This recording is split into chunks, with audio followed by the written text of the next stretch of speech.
Greetings from the Simonga Forest in Zambia, a particularly fitting location for this, my 5th video cast, which is to all intents and purposes a trailer for my 10 to 12 September return to Luxembourg.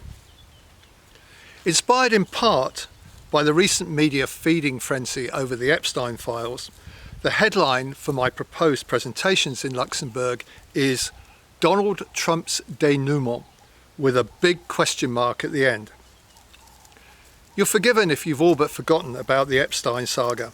After all, it was an aeon or two ago when it comes to how we grapple with the Trump administration's ability to bamboozle us all by flooding the zone literally every day. Thus, the relevance of the Simonga Forest.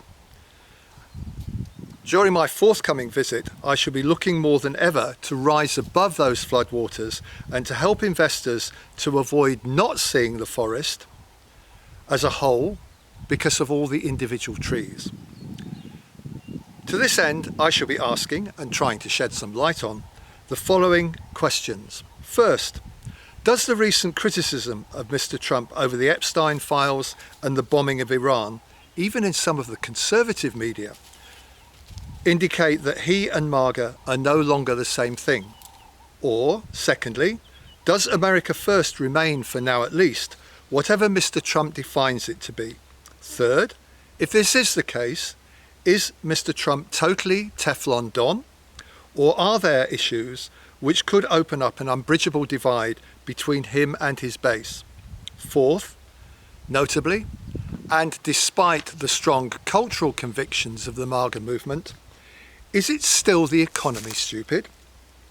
Fifth, if we accept that the economy also really matters to Mr. Trump's base, how important a role is it likely to play in the midterms?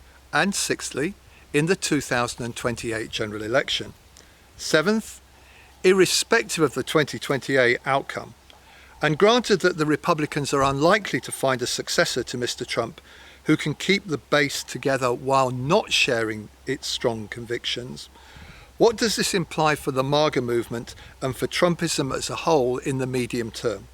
Eighth, and finally, and related, how will Republicans look back on the second Trump administration in, say, 10 years from now?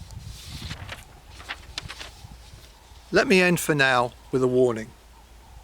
That big question mark in the headline is there for a reason. If last September, when I was in Luxembourg, you thought I was being unduly gloomy about the 2024 elections and what a second Trump term would bring, brace yourselves now. Ladies and gentlemen, thank you very much indeed. I look forward very much to seeing you in Luxembourg on the 10th to the 12th of September.